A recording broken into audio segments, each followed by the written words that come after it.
I think it should really be referred to as the Republicant Party, because all they talk about is what they can't do. They can't reopen the government. They can't find a way to feed poor people. Wait a minute. You do understand that they gave a House passed, and you know one of the hardest places on the planet to get something passed is in the House, because there are so many more members, and many of them have races at different times, and I mean, it can get complicated there.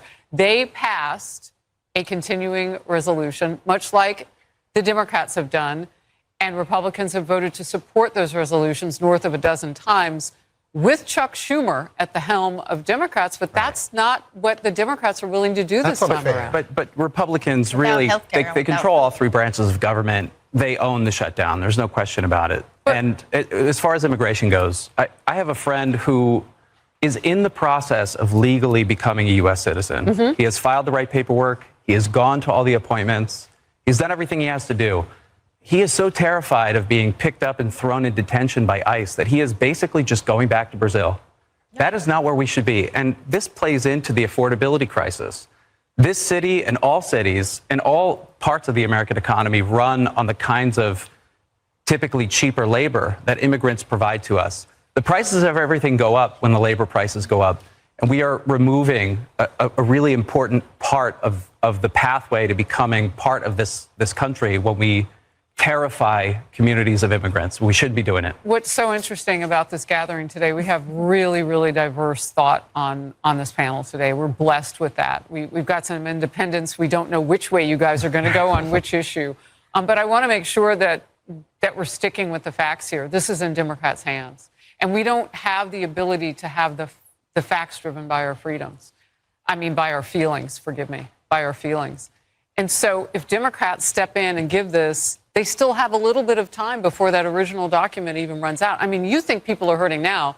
Let it go till Christmas. Like, it's time for them to step up. And if you want to see them be those adults in the room, maybe they could choose now. But if they step up, then we lose health care. And that's a death-dealing policy. You're not going to lose health care. Health care was going up on its own. For millions of people, we will. So first and foremost, I do not think that is a genuine argument, simply because their argument is that they want to pass a clean budget reconciliation bill. The last time that happened was in 2012. That's not a real thing that happens. This is a body that's designed for compromise. As someone who worked on the Hill, we have to be communicating. You don't just get to say, I passed this bill and we're going to go into recess and never come back. Let me ask you this. Because we want to fight this argument. So Democrats now have done what you've said. OK, and they came to the table. They said, look, we want to talk about health care. And one of the sticking points in there are the millions of dollars that we know go to those illegal aliens. And look, Dan, you bring up that some of them are here and they're waiting for their paperwork. Well, how long have they been here? And that's what the government. But let me ask you. So if that's part of the mix, and you know you've got Republicans to agree to get to that issue right away, why not open the government now and get the foot off the necks of people who are hungry? 42 million of them. Can you defend starving people out? And by the way, it'll take at least until Wednesday for the president to fund after they go through protocols.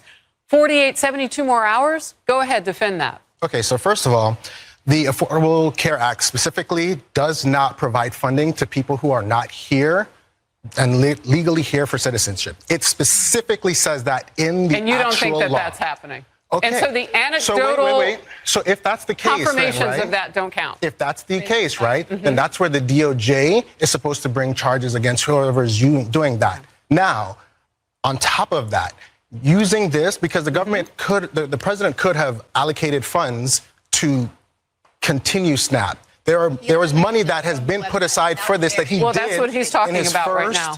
And the earliest that I understand it can be paid is Wednesday. He could have already done it. He deleted it from the website. One point that I think is very... Hold on one second. Yeah. I want to get another voice. So I just want to say, first of all, when we talk about health care, the subsidies were not originally a part of Obamacare. These are COVID-era subsidies that they put in place that were temporary. The Democrats made sure that it expired at this time. This was not the Republicans.